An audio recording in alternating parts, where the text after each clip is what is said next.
Got to take your boy off of mute. We are live. Welcome back, ladies and gentlemen. I am your host, Blake Ruffino. This is Are You Serious Sports.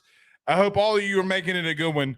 We know that we are as well. Huge show in store for you tonight. I have a very good inclination that your number one question will be about staff hires defensively or staff fires defensively. Now, moments ago,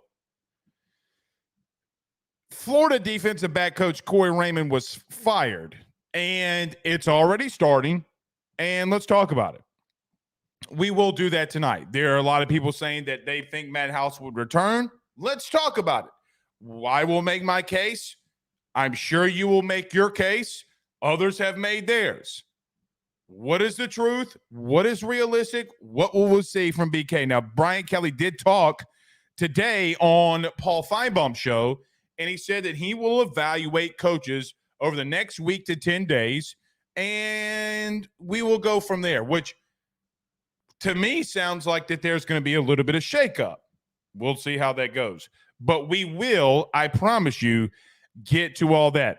Also, what we have to do, we have to talk about the season.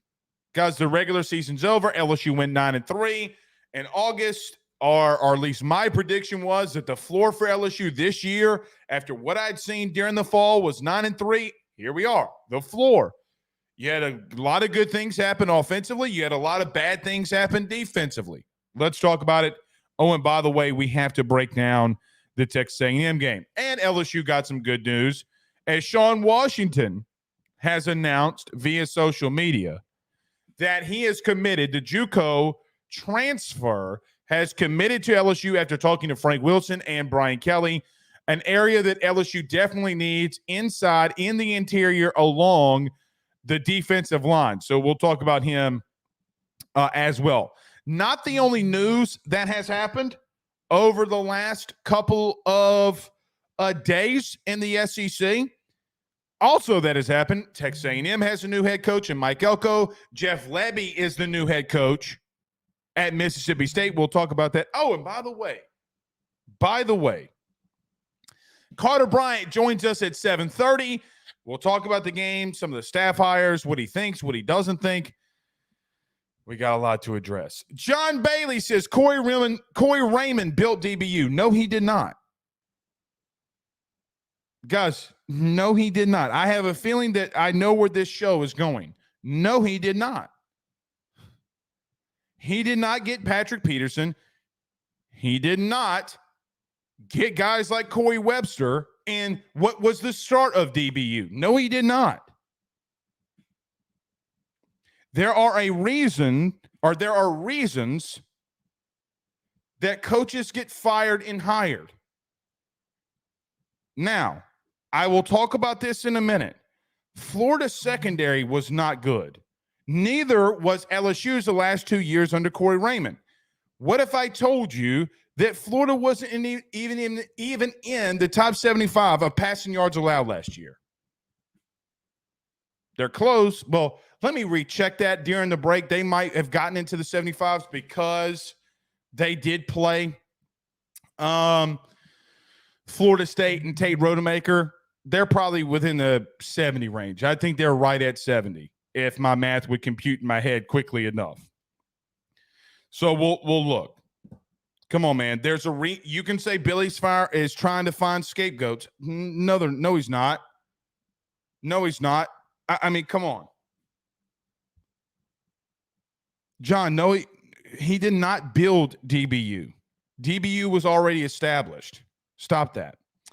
Paul Martin says Robinson staying at Texas A&M, most likely promoted to defensive coordinator. Durkin, on the other hand, looks like he will not be. Yeah, I mean, that's a big deal for them because of the fact that he is a massive recruiter at A&M. We will talk about that. I think Mike Elko, we talked about this on Ruffino Joe. He was my number one pick for them. Okay. Brandon Huff says, ask Tyrann Mathieu and other members. He did not bring in Tyrann Mathieu. but he did not bring in Tyrann Mathieu. He didn't develop Tyrann Mathieu. Okay. Boy, this is going to be an interesting show. A very interesting show, to say the very least. Chili says, tried to super chat my last comment. They won't let me. Huh. Let me see.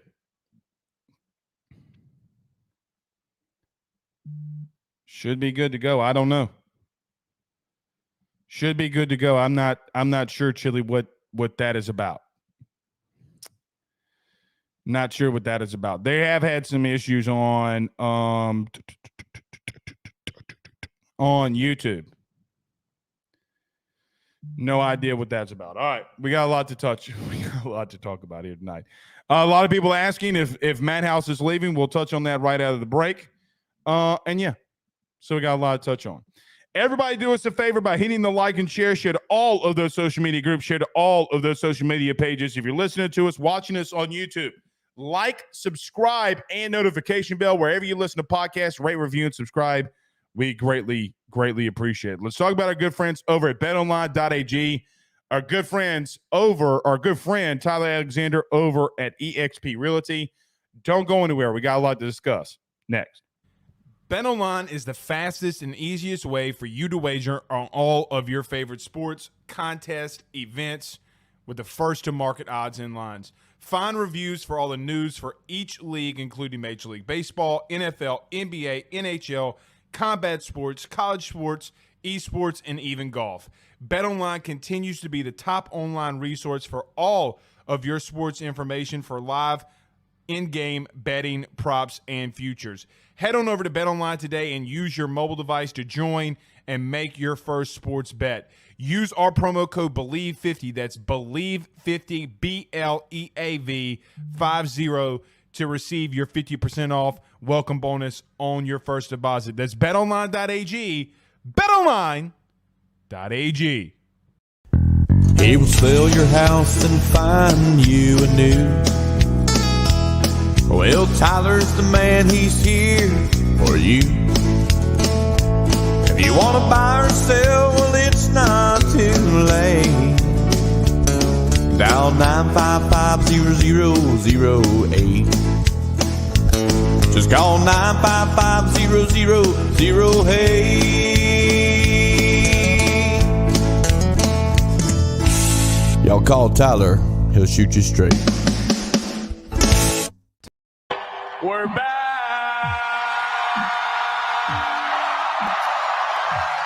We got a lot to discuss. Ryan says, sends a $2 super chat and says, Ron Cooper built DBU. That would be technically accurate. Now, look. All right, in case you missed it, let's get into it, okay? Because pretty much all day has been about defensive hires, what's going to happen. Now, what can I tell you? Would it surprise me at all if Corey Raymond, who, by the way, was just fired at Florida, would be your next DB coach? No. Or corners coach? No, it would not surprise me at all. What I would say is that there's a reason that BK let him go the first time. There's a reason that he's getting let go at Florida. There are other DB coaches, okay, that are out there that you need to evaluate before you bring in. Now, again, prefacing this from the very beginning, just so you can clip it, remember it being episode 822. Would I be surprised if Corey Raymond came back to LSU? Not a lick. Not a lick. Without question. But I do think that there will be questions in reference to bringing him back. You do have a Florida fan base, which we talked about 3 weeks ago. Guys, they were begging for Billy Napier to make a change in the defensive back room. And I think that has to carry weight because they don't have the bias in reference to you wanting him to be back here. Now, Would he probably be better than Robert Steeples? Yeah, but that's not saying a lot, right? That you being 80th in the country, or what was it? Passing defense, 104 in the country in passing yards allowed, doesn't change that you can be better there. Last year, LSU was 26th in the country in passing yards allowed with Robert Steeples.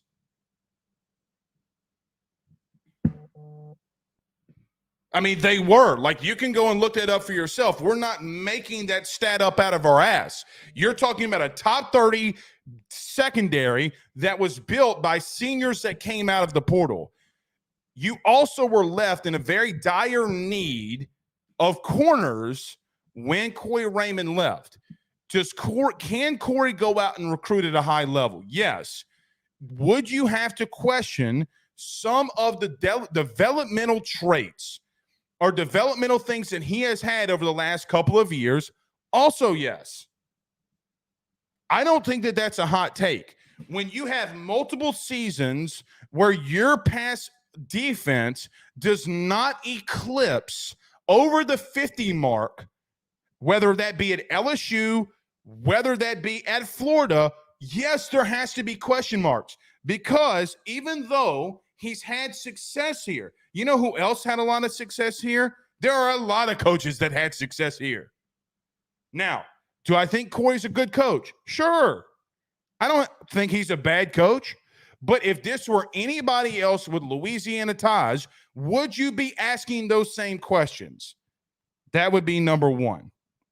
Number two, Florida was 68th in the country in passing yards allowed last year, giving up, over 226 yards through the air. Now, is that better than you? Yes. But there's also a lot of other teams that had a hell of a lot of success, like Texas A&M.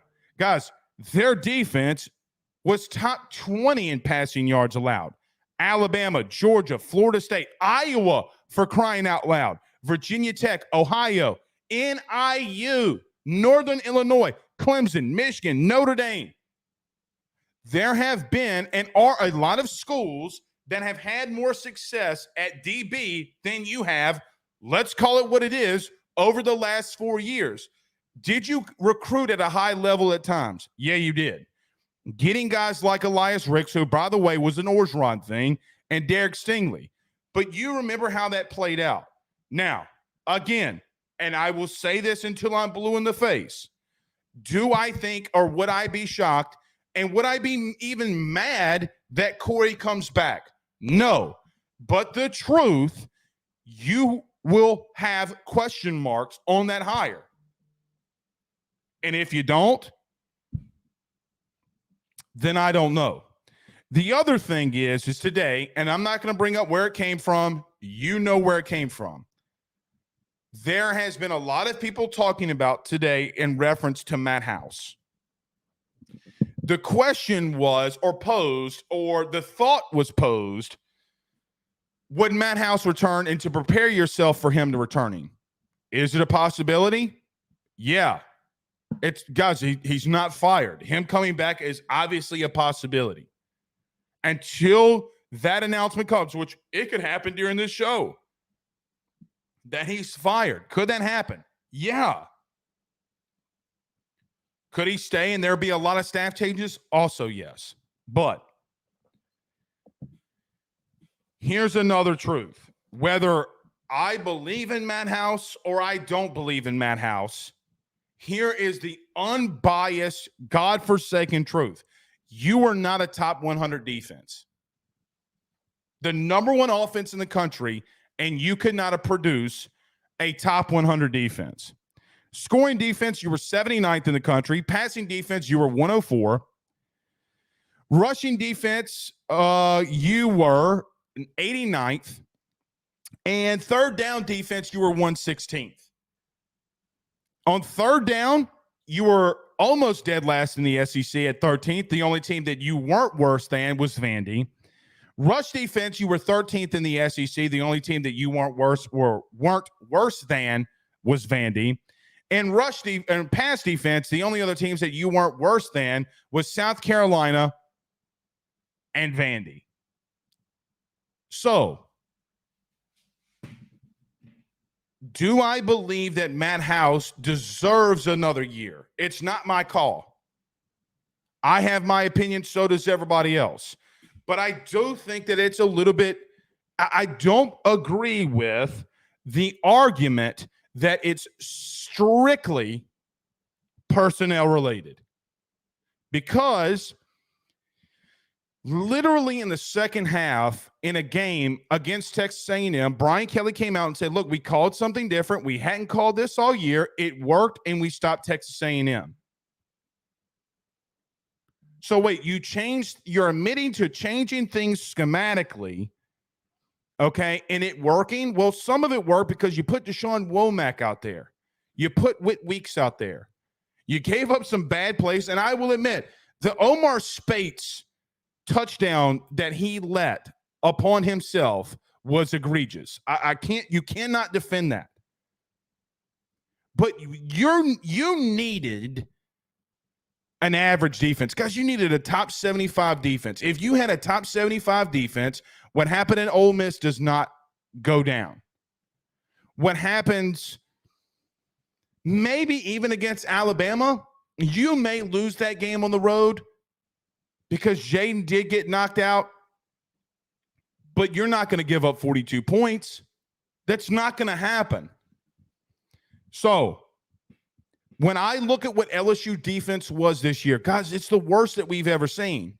The only other time that you can remotely say that would be 2020. And still, rush defense was not this bad. Guys, you're 89th in the country. Almost dead last in the SEC if Vandy wouldn't have been here.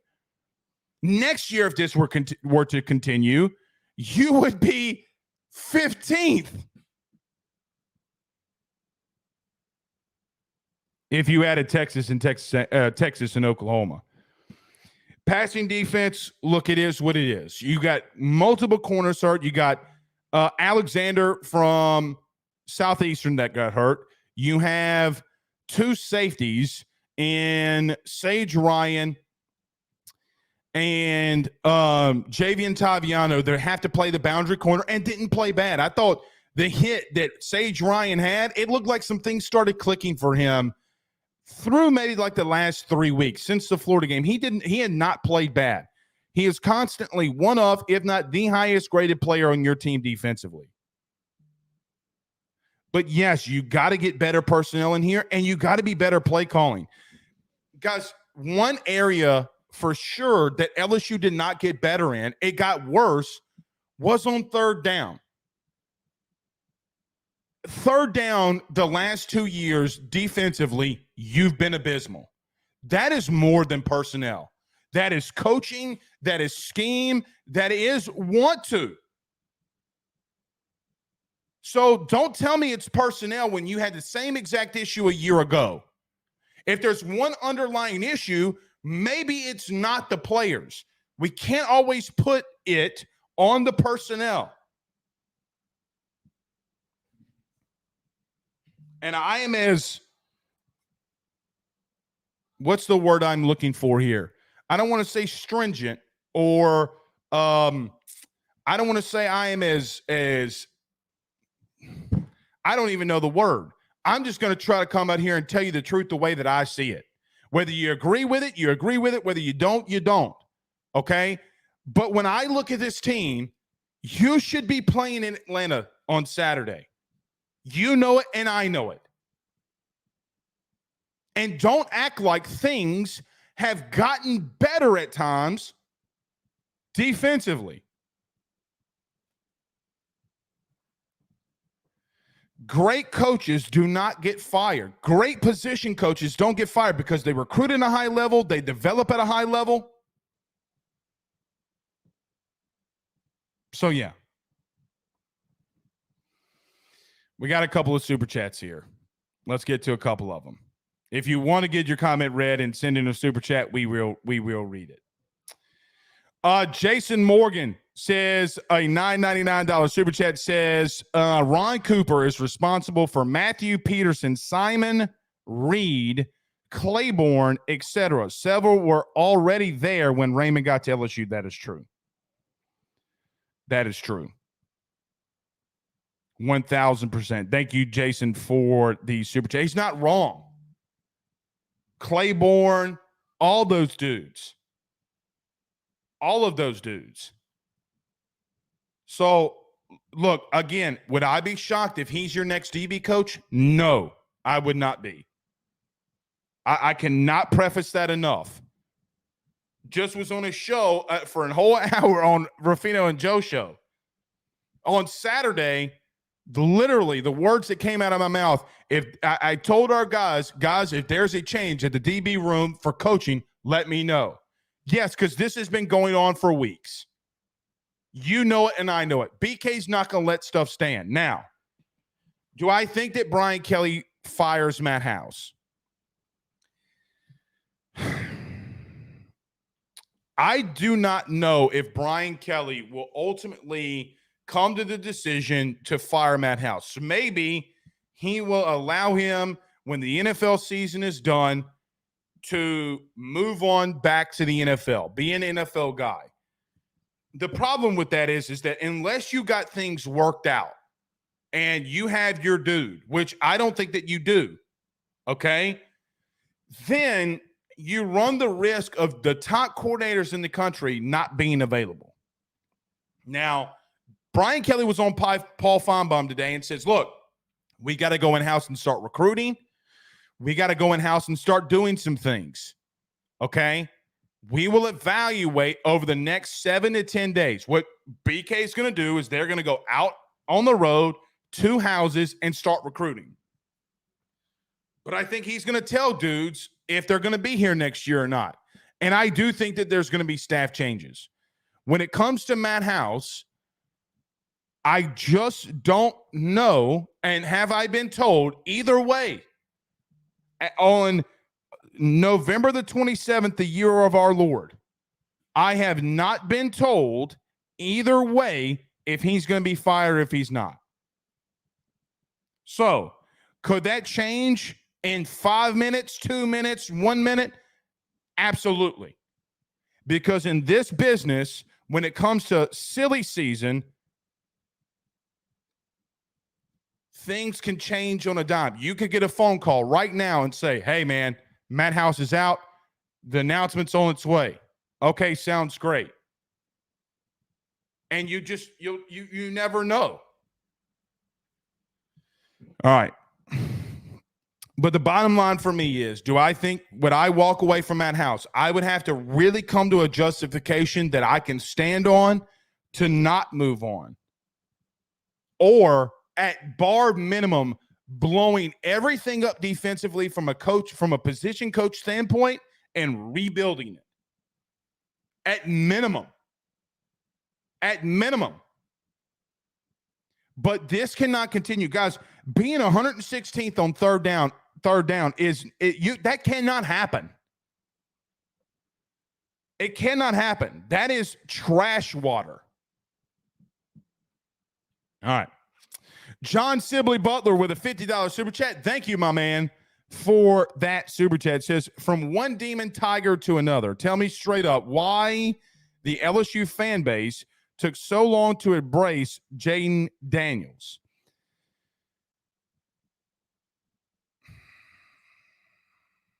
Are you really ready for that conversation?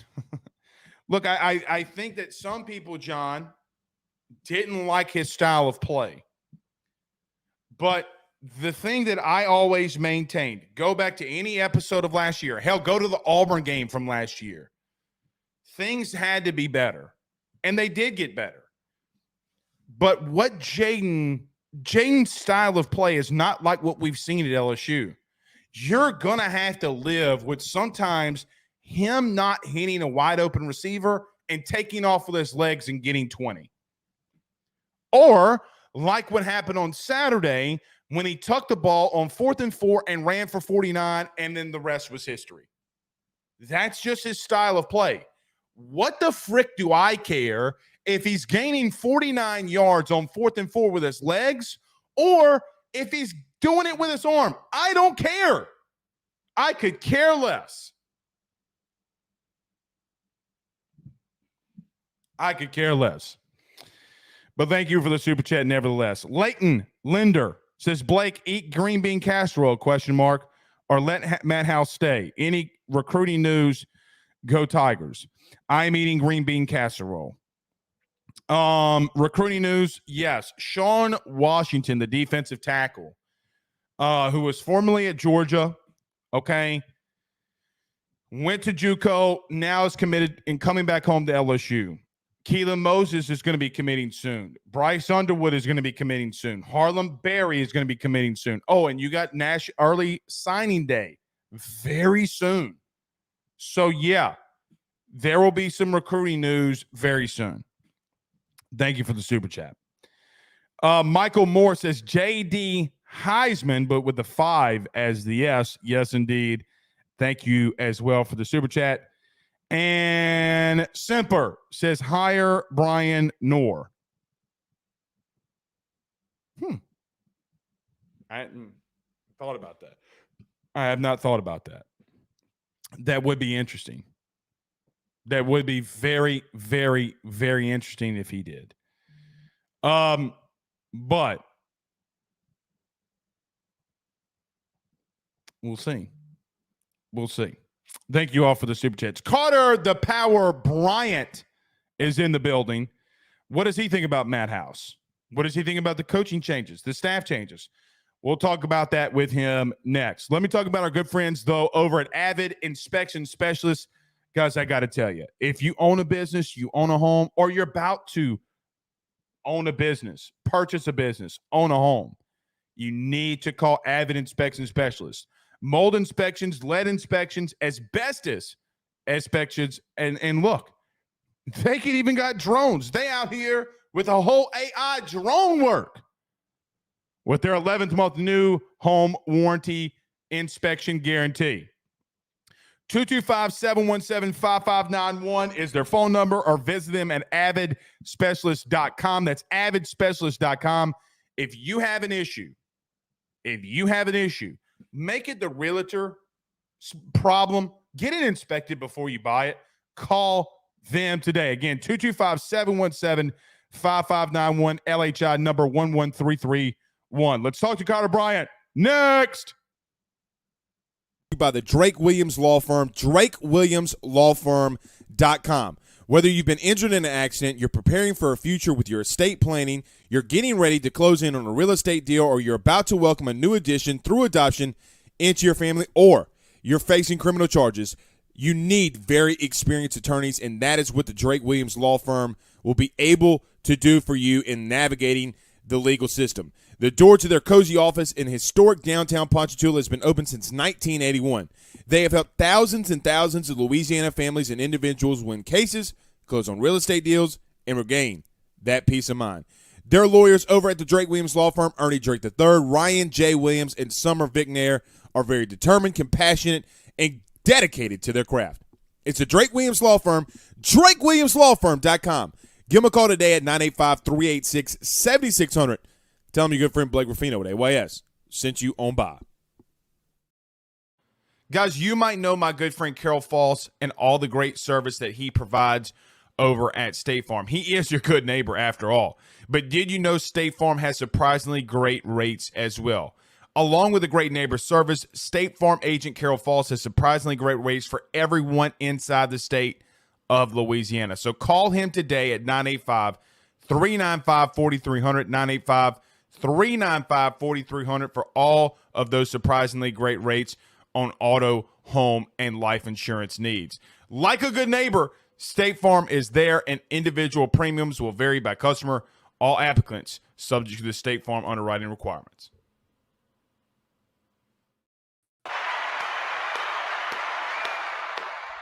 Carter the Power Bryant. Good evening, good sir. What's up, Blake Ruffino? It's so good to be with you on a glorious Monday. So excited. I got to see two of the greatest LSU Tigers play again this past weekend, and a lot of other greats. And now I'm here with you, my favorite day of the week. Let's get it. Let's go. Let's start off with this. Corey Raymond has just been fired at the University of Florida. Carter, do I think that there's a chance that Corey Raymond could be back on Brian Kelly's staff? Yeah, I think there's a really good chance that could happen. But I have questions. And I think that anybody with a rational brain who doesn't have bias towards Corey should have questions. This is not about do I think if Corey's good or not. Carter, they were a top 70 passing defense this year. They were in the hundreds a year ago. The last 2 years at LSU, he was in the hundreds. So why would I not have questions? Why do I have to look like the bad guy when I say, look, the last 4 years have not been great for Corey? Am I wrong there? You are not, Blake. This is one guy, because you do hours upon hours of live streams. I do hours upon hours of live streams. I really do mean this. This is not hyperbole. There is no coach that has ever coached at LSU whose name gets brought up more than Corey Raymond. Not more than Les Miles. Nobody. Not more than Ed Orgeron. Not more than Dave Aranda. Not more than Charles McClendon. It's every week talking about Corey Raymond. So that was before this. The reason why I bring that up is, let's just say Corey Raymond does come back. It would be insanely popular, not only with former players. There are still very powerful people at LSU that believe Corey Raymond was, the greatest thing ever. But these are simple facts. Everything you just shared is true. And the recent results of his secondaries have not been good. Also, stop with the DBU thing being him. Did he play a large role in DBU being DBU? Absolutely. But it did not start with him. It started before him, right? That's Corey Webster, and we can get into, the history of all that. Daniels, Hunt, right? Landry, name them. Yes. So that's that's just facts. Like, that's not me putting down Corey Raymond at all, but that is the narrative out there. So yes, it would be an insanely popular move, Blake. There's no doubt about it. But there are questions about the secondary, okay? I would highly recommend take a look at what happened at the end of the Florida-Missouri game, okay? If you were to tell me in the year 2023 that Luther Burden was going to be able to, on a 4th and 17, Blake, sit down at the 50-yard line, saute some onions, start a business in midfield, and then they're able to throw to him wide open for a conversion. We're not talking about so-and-so, number 87, leaking tight end down the field. We're talking about Luther Burden. If there was one thing I would do, I would tell my defense, don't let Luther Burden just sit and build a Snoop Dogg fire with no smoke right in the middle of the midfield. But that is what happened, and that's the reason why Florida is not Pete Weber bowling into this offseason. So, look, I'm just telling you that Corey Raymond secondaries have not done well. That's why he got relieved of his duties. So it's important to keep that in mind. When Corey Raymond was here, he was a very good coach. No one would disagree with that. But who you are then may not always be who you are now. Then why do fans want him so bad? It's because of nostalgia, right? Guess what, Blake? I still have a ton of DMs. I still have a bunch of text people that are fans of your channel and my channel of when Bo Pelini was brought back to LSU, and people loved that. People, Blake, they loved it when Bo Pelini was brought back to LSU. And how did that turn out, right? Who you are as a coach now may not be who you are as a coach then, right? Like, I think with coaches, people think that you are always going to be that coach for the rest of eternity, right? Because, with athletes get washed up. They lose that athleticism. They lose that juice. They get old, right? Coaches go through the same thing, Blake. Coaches go through the same thing, right? At their absolute peak, Urban Meyer is every bit as talented as Nick Saban as a head coach. He just is, okay? But Urban Meyer fell off the deep end, right? And I know that's like a very extreme example, but coaches lose that juice. It just happens. It's not just athletes. Ask any coach. They get burnt out, right? So that's not necessarily the case with Corey, but people think that coaches have this infinite shelf life and they're going to get back to where they were. And next thing you know, Jamal Adams is back. It's not how it always works. A lot of talk over the last 12 hours or so about potentially Matt House being retained. Your thoughts? Yeah, that would be a disappointing thing for me, right? This LSU defense was not good. I don't need anyone to I know anyone here doesn't want to knows that already, but I think they need to move in a different direction. Now, would I defend Matt House? I've defended Matt House on your channel, Blake. A lot of the things that have gone wrong with the defense comes down to simple tackling and going out there and making a play.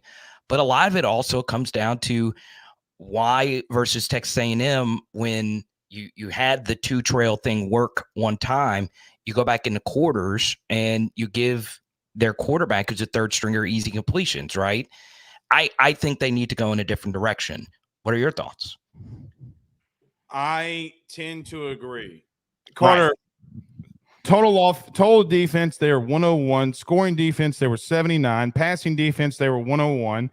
Rushing defense, they were 89th. And the worst of it all, which is the most egregious of it all, is that they were 116th in the country on third down. That's not all personnel. You're right. You're right. And look, I mean, Carter, I don't mean this in the wrong way. Does Ole Miss have better personnel than you? No. Does maybe Mississippi State? Yeah, but, they do. I mean, it's close, but yeah, I mean, this year they did probably slightly. Yeah, they probably did. I mean, Sean Preston, those two backers were nuts. Right. But my whole thing is, Carter, you were doing something that worked, and you admitted that you didn't call it all year and it worked. And my question is why are you spying the Henderson kid and not Jalen Milroe? Yeah, that still is with me, Blake. It really, really, really is, because here's the thing about the Jalen Milroe thing is the Ole Miss game is atoned if you at least make a few stops versus Alabama. People would have forgotten about everything that happened. Everything. Like, LSU fans will forgive you, but the thing was the lack of adjustments continued to happen, and there weren't a lot of these portal superstars that came in to save the day, right? Obviously, the biggest difference from last year to this year, Blake, is, of course, no BJ Ojulari. That's obviously huge. But the biggest difference is, because we knew BJ was going to go, right, was that there weren't these transfer portal superstars that came in to save the day. They just weren't there, right? So, yeah, LSU lost a lot of really good football players from last year's defense to this year's defense. Is Matt House just the absolute worst defensive coordinator I've ever seen? No. Would he have some positive regression next season with maybe a few better assistants? Probably, but he was so bad. He really was so bad this season.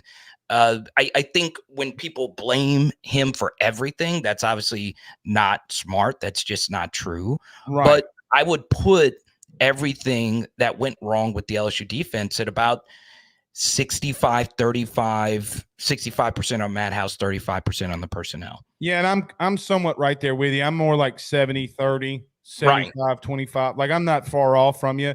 And I think the bad thing is, Carter, is literally what we said a week ago on the show. Well, you told me to lead the show off with this, but there's too much stuff going on that I couldn't. Yeah. Go Carter, ahead. how many weeks have I come out in here and said, Mason, I don't care what Matt House is telling you on third down. Swim the dude and get to the quarterback. And then the last 2 weeks, he's done that and affected the passing lane and gotten after the quarterback. Now, he didn't get the sack. Harold Perkins and Deshaun Womack got the sack, but that's what I need you to do. That's exactly what I need you to do. Yeah, well, to go one step further before we move on that, it wasn't just a sack; it was the forced interception by Greg Penn that he batted and got in. So he did affect things. So, Carter, my question is, okay, is this team, from a personnel standpoint, are they that bad? Yes and no, right? I think part of it, Blake, was this team had talented players that freelanced a lot of things and didn't carry out what they wanted to carry out, right? Now, what do I mean by that? Well, not carrying out your blitz assignment correctly, not doing your job correctly. But sometimes, Blake, that is guys not believing in the message, guys not relating to the message, right? So that obviously is a little bit more internal, but the truth is they do have some pieces. LSU is a very sexy transfer portal destination. And I do think like this next group of transfers that come in will probably be somewhere in the middle, right? Last year's Brian Kelly's first year, the transfer portal class was They hit on unreal. everybody. Right. It was unreal. Okay. This class was obviously not just bad, but hellaciously bad. And Blake, this is what people get wrong about college football and just sports in general. The worst thing in life is not somebody being bad. It's somebody you think is going to be good. It's going to be good, and they're not, and they're bad. And they're bad, right? Now, one thing you and I agreed on was we thought Omar Speights was going to be good. I mean, you're talking about all Pac-12, right? And he is not good. Where LSU icons are starting to, call it out. Why is he playing? So yeah, I mean, bro, let's call it what it is. You got Booger McFarland going on Twitter saying that he's the worst linebacker that he's ever seen at LSU. Yeah, and that's might be accurate. But it's not accurate because DJ Welter still put on a uniform. Well, everybody was thinking DJ Welter when he said it, but yeah, I mean, Omar's just not been who he is and who we thought he was going to be. And there's a lot of transfers that didn't turn out to be who we thought they were going to be. Right. I tell you this, at least Omar Speights showed up. There was a lot of transfers. I couldn't even, do what's needed to be done to be available. Right. This was a horrible, horrible crop. Right. And there were some good players, obviously Swinson, Agufu there. I mean, there was a few guys that gave you something, right? But it stunk. And I think part of what went wrong for Matt House this year, Blake, is he thought a lot of the guys that were going to play were going to be good, or at least better than they were. And they just, it's on film. Everybody watching this, I would consider you're a very knowledgeable guy. You played the game at the collegiate level. They probably know more about football watching your channel. Oh, no question. And I don't doubt that, Carter. Right. I've said multiple times, listen, I don't think that I know more about football than Matt House. Yeah, me too. But yeah, when the general public says, hey, you might want to put a spy on Jalen Milroe, you might want to do something else against Ole Miss, you might want to play a little bump and run man-to-man coverage. And if you get beat, well, the truth is you're already getting beat. But, Carter, the problem that I have is the stubbornness that I see in reference to third down. Yeah. Carter, this isn't just a this year thing. LSU was in the 90s last year, 90s on third down. They're 116 this year. Third down, especially 3rd and 10. Plus, when you're giving up that much, that is not personnel. It's not. No. You know it, and I know it's not. That is a lack of execution from the schematical things that you're doing defensively. Now, look, I don't know if Matt House doesn't want other assistants to give feedback, but if you're not willing to receive feedback from dudes that played the game more than he ever did, aka Robert Steeples, then you have an issue. Yeah, and ultimately, convince me, Carter, that Robert Steeples said that we should play 10 yards off the ball and play quarters the whole time. There's no way in hell Robert Steeples allowed that to happen. I refuse to believe it. Yeah, and honestly, that's the thing. I mean, Matt House is responsible for all his assistants. He's the one that's calling everything, right? Right. And Blake, to take it one step further, part of the issue, versus, let's just take Alabama, right?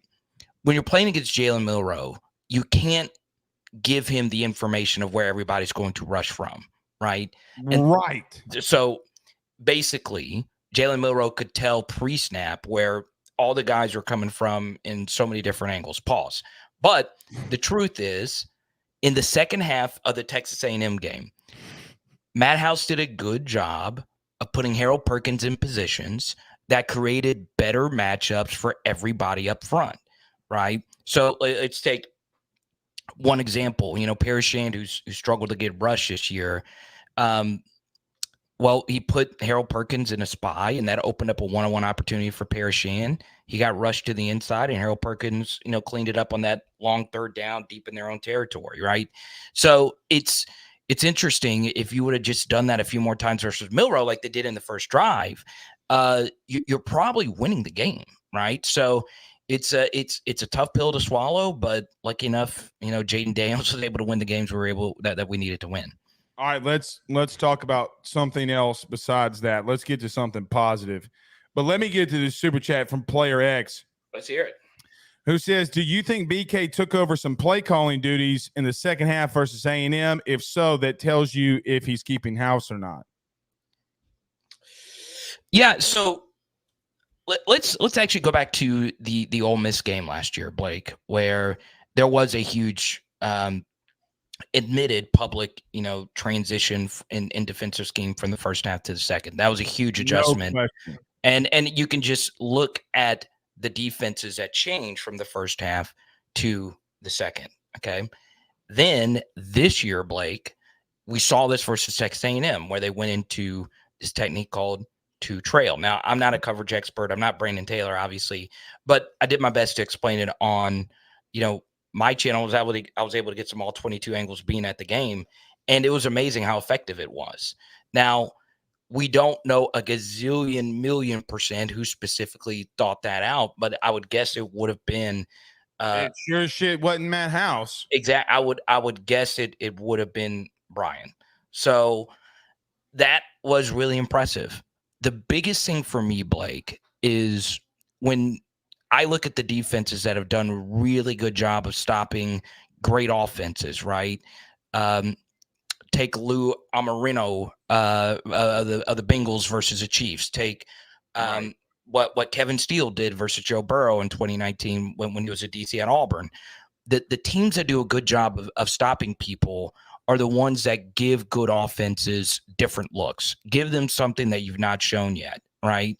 And the one thing that really perplexed me about Matt House this year was doing the same thing over and over and getting the same exact results. Some of that is scheme. Some of that, Blake, is personnel decisions, both of which hold very equal importance, right? And that is what blew my mind, right? When your defense is struggling, throw the kitchen sink, do something completely different, right? And if you go look at some of the big LSU stops that they made this year, 4th and 3 versus Ole Miss, you run zero blitz for the first time. Get Ryan Yates making a big play right there. And then we don't see him the whole rest of the year. Right. And then guess what? Well, why aren't we doing that more? Why aren't we doing this thing more? Why aren't we doing this thing more? It's a hard job. It really is. But the Carter, truth is, no, it's not. No, it's a hard job in reference to, okay, what you go through on a day in, day out basis. There's also 129 other people doing it. Yeah.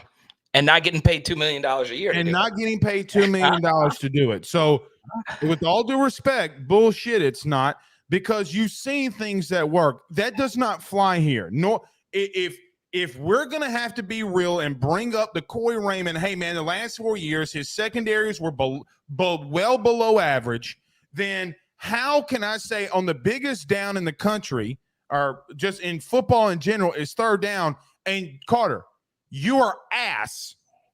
You are ass on third down, okay? You're 116th in the country. Vanderbilt was 118. Vanderbilt. It's never 13th in the country, or 13th in the SEC in a third down. 13th in the SEC in rushing defense. 12th in the SEC in pass defense. Fireable offenses. Yeah. It is. Let's get to something positive. Is Jayden Daniels going to win the Heisman? Will he win it? Yes. I'm just putting out the positive vibes. I hope one thing I would hope for is a ton of voters turn in their ballots before this next weekend. That obviously helps Jaden's chance they could turn it in now. Okay. But yeah, obviously so much is going to come out of Bo Nix and how he performs in the Pac-12 championship game. And Blake, I said it on my show, and I got some weird feedback on it. But the most overrated thing that we have in sports when it comes to talking about anybody's legacy is winning.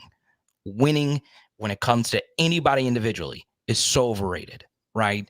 And that's the big argument for Bo Nix. He's won more games, and Jayden has lost more games than Bo Nix. That is the one thing Bo Nix has on Jayden Daniels other than completion percentage, and that's because he has an ADOT of 0.3, okay? And Jayden Daniels has had some nasty drops this year. I'm sure Bo Nix has as well, but there have been some blatantly bad ones this year. So, yes, I will put out there that Jayden Daniels will win the Heisman Trophy. Let's go. What do you think about the offensive performance against A&M, who is a top 10 defense? Yeah, I think Malik Neighbors is the best LSU receiver ever. I do. Whoa. Yeah, I think so. I think it is amazing. And this is going to sound over Jets, over Jamar. Yeah, so I won't say like he has like the absolute best peak or the best individual season. The best individual season is probably Jamar Chase. And obviously, if you factor in return stuff, then Odell Beckham obviously has it on in terms of a wide receiver. He has it all over almost everyone. But Malik Neighbors is the best LSU wide receiver I have personally ever seen when you factor in an individual season such as this one, when you factor in an overall career such as this one, when you factor in the offensive transformation and being the guy in last year's offense and then being the guy again in this year's offense. Blocking, he's great. Total team player. He gets other people open. I like the fact that he plays his freaking ass off even when he's not getting the ball. 3rd and 4, Texas A&M. Our run game, Blake, sucked versus Texas A&M, which you predicted because their defensive line is really good. Malik Neighbors is not getting the ball. He's a decoy in a play. He lays a block on a 5-star defensive end to help Logan Diggs get those yards. Right. It's every last little freaking thing he is able to do. Football IQ. Brian Kelly always brings up in press conferences. Malik Neighbors knows every little position on the field. He is the best LSU wide receiver I've ever seen. He said in the post game that he would play in the bowl game to break the record. I would advise him not to do that.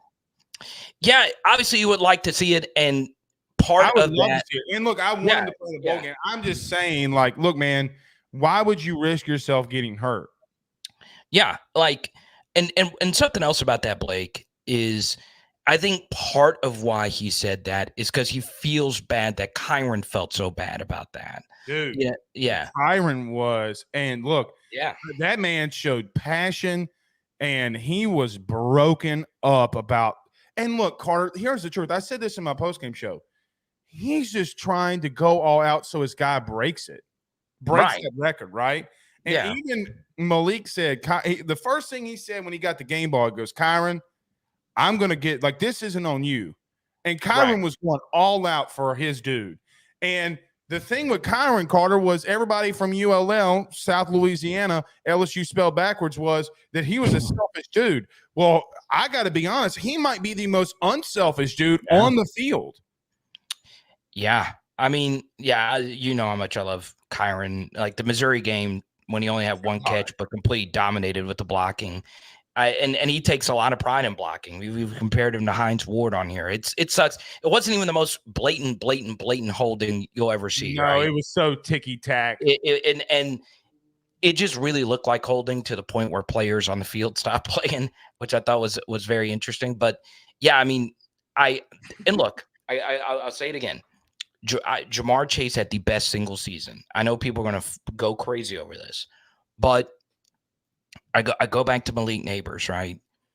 You look at some of the difficult catches this guy made last year, okay, when Jayden isn't who he is now, okay, the level of difficulty on so many catches last year, and I'm not saying no one else had difficult catches. It is absurd. It is absolutely absurd what this guy did for his program. And it goes along with the fact that there are a lot of miracle kids that come to LSU. It's a miracle that he was even at LSU, right, with the JoJo Earl thing. So It's just so wild. it's wild. It's You insane. think about recruiting. Yeah. So, I mean, you and I, we do our own recruiting takes. We do our own evaluations. I get my own grades on every player. There are some guys that that have turned out to be like Malik Neighbors, and some guys just don't do anything, right? But what this guy's done for this team, playing through difficult hits. I mean, there are a lot of times, Blake, when you'll see Malik Neighbors getting up slow, right? This weekend, ankle taped up, and it's freaking wild. There are times where he gets open and he's not part of the progression, but he's still getting the freak open. It is unfreaking believable what this guy's done. And he deserves every bit of flowers that throws his way. And I really, really, really hope he wins a Biletnikoff. Last thing before I get you out of here. Jeff Lebby hired at Mississippi State, Mike Elko at Texas A&M. What are your thoughts on those two? Yeah, Lebby makes sense because it goes along with the offensive theme that they've always. I like Jeff Lebby. Yeah, no. My favorite thing, Blake, is the Egg Bowl is my favorite annual college football matchup. Now it's back. It's even now you got, mentor and all that stuff now. I love that. Obviously with Mike Elko, way better than Mark Stoops. You think so? Mark Stoops is not a good football coach. He is middle of the road at best. Can we make it a determination right now, only after just 2 seasons, that Mike Elko is? All I know is Mark Stoops isn't a good coach, right? We don't know. I hate Mark Stoops in Kentucky, dude. If anyone wants to know, I know. Right? I have done so many deep. It is. I hate the way narratives work, Blake, in sports, and no one has gotten more positive spin than Mark Stoops. And the only retort that anybody ever has, Blake, is what was Kentucky before Mark Stoops got there? It was a freaking miracle that Kentucky ever became a good program. Just go look at the results and answer this question. What is his best win at Kentucky? It's hard to find one. I mean, maybe that Florida one. I mean, didn't they beat Louisville when they were in the top 10 with Lamar Jackson? I don't think they're in the top 10. And look, put Andrews. Yeah, they were 9-2, remember? Because they were 9-2 and they were in the top 10 and they lost to Kentucky. And I think they wound up playing. They didn't make the ACC championship game, and they played LSU in the bowl game and lost. Right. Yeah. No. Right. I think they beat a top 10 Louisville team on the road with Lamar. Okay. Right. And that was when? Way back. Way back. The problem I have with that, Carter, is okay. I get what you're saying, right? But he doesn't have the recruiting in-house. He doesn't get the money in-house. Mike Elko is getting $11 million budget for staff. Just on this, they're not spending $11 million at nothing for Kentucky football. I'm with you on that, Blake. They spent $11 million in recruiting 2 years ago. Okay. Here would be my retort. So since the SEC became the SEC when Texas A&M and Missouri joined, every team in the SEC has had a top 7 strength of schedule in the conference. Okay. Twice since Mark Stoops has been in Kentucky. And Kentucky has never been in the top 7 in strength of schedule. Okay. They've never been in the top 10. So every single season, Mark Stoops has had one of, if not the easiest schedule in the SEC. So when people say, well, Mark Stoops won 10 games in the SEC, no, he didn't. He won it on a Big 12, ACC, Pac-12 level schedule, right? Go look at the strength of schedule numbers for yourself. It shows that. And you take a look at one possession games, right? He has had some of the best one possession luck you'll ever see. Before this season, he was 22-11 in one possession games. Okay. The inverse of that is also true as well. He gets blown out more than anybody when he goes up against not even just the elite teams, but just teams that are on his level. So a lot of his losses are blowout losses. At Kentucky, though, Carter. Exactly. It's Kentucky. But if you're telling me that I need to go hire someone that has the most ridiculous one possession luck, while at the same time not being an offensive minded coach, while at the same time, Well, neither is Elko. right. So at least I know with Mike Elko, he knows the lay of the land at Texas A&M. He at Duke showed me some. I think that's a little overrated. Brian Kelly didn't. Nick Saban didn't. Right. Urban Meyer didn't. So you would have rather Mark Stoops? No, I'm over not Mike saying Elko. that. Well, what I am saying is everybody's saying, like my co-host Joe DeLeon says, it's a home run hire. I don't think those exist. The only home run hires that you get is Saban, Urban. I'll even throw Brian Kelly in there because he was a championship level coach when you hired him, even though he didn't win a natty. Okay, I think Dabo, now would be a home run hire, even though at the time you didn't know it. All right. Mike Elko is 16-9. And I get that he had injuries this year, right? But he's got 25 games under his belt. All right. So Mark Stoops has got 25 games in the SEC, right? Like in the last 3-4 years. This guy has only coached 25 games as a head coach. And by the way, he's going to have to go up against Texas, Georgia, LSU, just like Stoops is. With more and tell me this. What were Mark Stoops' results against those teams? Yes, true. But if you give Mark Stoops $11 million in recruiting, does that change where he gets better personnel? But this would be my retort to that is at least some of these other teams, excluding Vanderbilt, will play Georgia competitively every once in a while. They did 2 years ago. Who? Kentucky. They were within a score, remember? Yeah, they were. It was in the fourth quarter. Levis, or I think it was Levis, wasn't it? Yeah, Levis was going down. They put up a drive. It was within a one score, and then Georgia goes down and scores with Stetson Bennett. And ended up pulling a point game. Blake, they've had what 35 points combined versus Georgia in the past 5 seasons. They've only averaged 7 points. I need someone to give me more than. Why did your boy at Vandy, James Franklin, get the job at Penn State? I guess because he won 9 games twice. And Kentucky did not have a better schedule overall in those 10 years than Vandy did. He took over a program that football-wise was in the same realm. Right. So, I don't think that what I'm trying to say is I don't disagree with you that I don't think Mark Stoops is a great head coach. Don't get what I'm saying twisted, okay?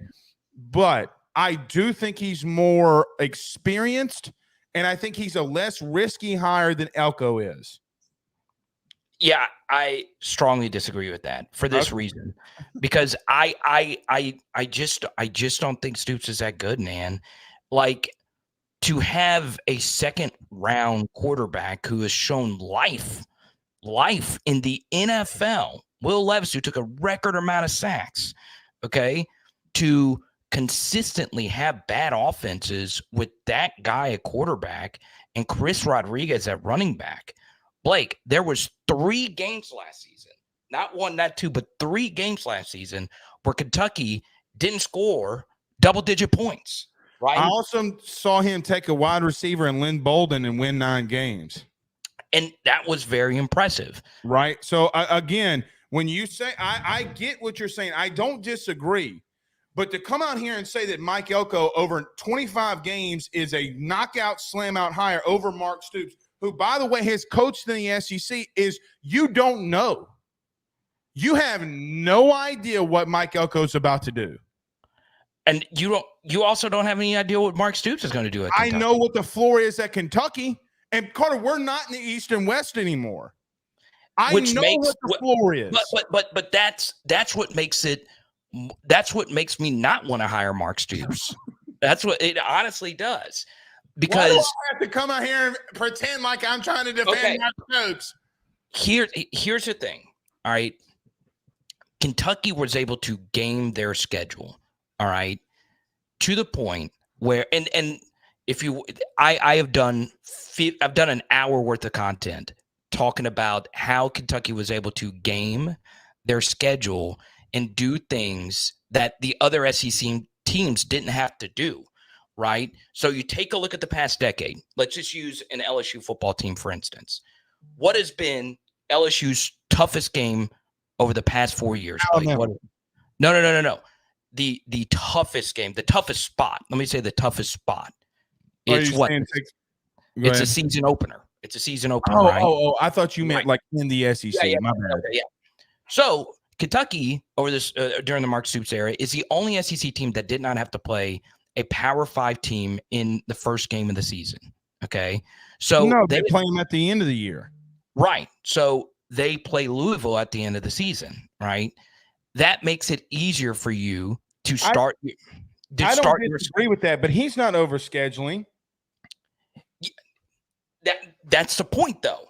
You as a coach can go to the athletic director and say, hey, we can actually start scheduling tougher teams. We can actually go out there. If we're going to be honest, okay, he played more Power 5 teams this year than Georgia did. Yeah, but Georgia had no control that Oklahoma.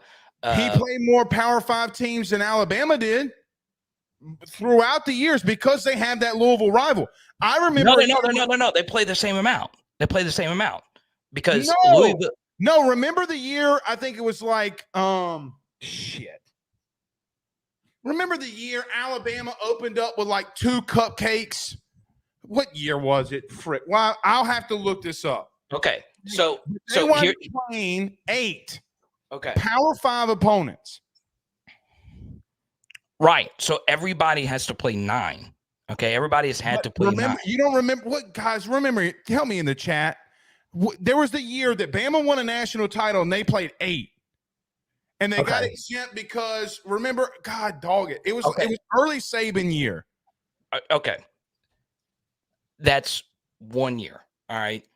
Kentucky has been able to schedule not only like they don't schedule Troy, they schedule the worst, the absolute bottom. Like Chattanooga. Okay. They have had so many close calls versus bad teams, right? Where they'll win a game versus somebody very weak on a pick 6. Okay. Let's take Mark Stoops' best season, all right, which happened eons ago, 2018, all right. They barely beat the Central Michigan Chippewas, who only had 1 win that season. Carter, we lost to Troy. Okay. Auburn just lost to New Mexico State, and by the grace of heavenly Jesus, Bama beat them with a Hail Mary at the end of the game. Okay. And guess what? On Power Hour SEC, I predicted that Auburn was a lock to cover at 14.5. You're right. Why are we sitting here arguing Mark Stoops? Because it's great. Because look, you're my best bud in the LSU media. I was talking to someone about this recently. We have great debates. We kill it on the college football stuff. You and I don't agree on a lot, especially when it's not LSU related. We tend to think the same on most LSU stuff. But if it's not LSU related, we have very differentiating opinions.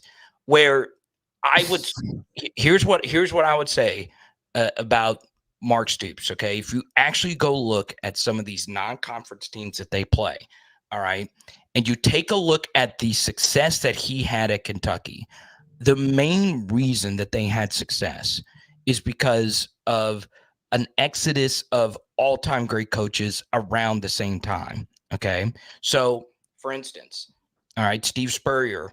Do you think Mark Stoops has the same success as Steve Spurrier is at South Carolina? No.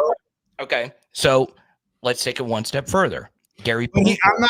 I'm not comparing him to Steve Spurrier. But that's not the point. That's not the point. It is the point because I'm comparing him to Mike Elko. Yeah, Okay, You can't. I'm more. You can't move the goalposts on me and say, "Well, what about Steve Spurrier?" I'm Okay. not talking about Hear me out, though. Hear me out. I'm giving. Hold on. Okay, I'm not. college I'm not football. comparing him to a College top football is five. a zero-sum game. All right. No, it's not. Yes, it is. You are the result of who you play. That is Okay, college football. Clemson right now is 8-4. Are they their record, or is it a zero-sum game against Clemson? Would you want to face Clemson right now with this LSU defense?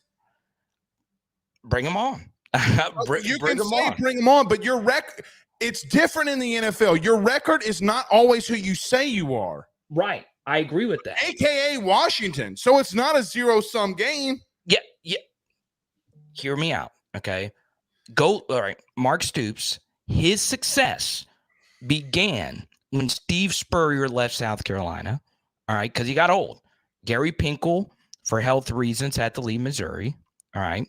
And then Bobby Petrino left Louisville. So 3 permanent teams that he had to play every year. Lost arguably the best coaches that they ever had at those schools. When did the success of Mark Stoops actually begin to happen? When they hired. I understand what you're saying. He also was taking over an outright dumpster fire. And he did a good job with that. My point, though, is people always cite these 10-win seasons when in 2021, his 10-win season he did not have a victory over a team with a winning record outside of Iowa and South Carolina. That's it. Everybody else he beat, they weren't that good. So right? He's James Franklin. I would consider James Franklin better. James Franklin is 1-13 against opponents that he's not supposed to beat. He's only won one game where he's an underdog. So he's James Franklin. I think James Franklin's also overvalued. I don't think he's just terrible, but I think you look at the offense that what do you have with Nicholas Singleton and Drew Allar, a bunch of 5 stars, and he's not getting what needed to get done out of those guys, and he's fired so many assistants. I just think that you have to compare where these dudes are. It's different at winning at Kentucky than it ever will be at A&M. Because until Kentucky gets off their lazy asses, and says we will spend the same amount of money in football that we're doing in basketball, they won't be relevant. Carter, I will just tell you this. I talked to a booster about 3 weeks ago, and I asked him, who are some of the teams that really compete in NIL? He's even told me about Vandy and what Clark Lee has done in NIL more than Kentucky. Kentucky's struggling with it. I've heard South Carolina is struggling with it. And again, what if A&M would be at Kentucky and spend that amount of money for recruits at Kentucky like they do in basketball? Is all I'm saying. And I don't think that you can run in here after 25 games in a very down Mike Elko, you know who's down in the ACC the last 2 years? Clemson. So what you could be making the argument is they might be the same exact dude. They could be. I would not have gone with Elko. I wouldn't have. I would have gone with Elko. Would you have broken the bank for Lane Kiffin? Yes. Look, here's the thing that people get wrong about the Jimbo Fisher buyout, right? Is the $76 million is just this unbelievable astronomical number, which it is. But what if Jimbo actually was good, right? You are getting more ROI on that than anything, right? Because a head football coach moves in. What? Did you just say, what if Jimbo was actually good? What if he actually was good? Then you wouldn't even think that the $76 million was anything, right? You pay up. Go get the best coaches. Go get the absolute best coaches. The head coach matters more than anything else, right? If I was Texas A&M, I would have gone to Lane Kiffin and said, "What's your number?" I would have given him $10 million a year, $12 million a year. I don't disagree with that. All right, we really got to go.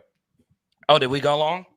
Yeah, we're 20 minutes over. All right. Well, All see you next Monday. We are master debaters. Pause. See you, bud. Cheers. All right. Later, man. Always the best, dude. Even when we don't agree, always the best. See you tomorrow. Peace.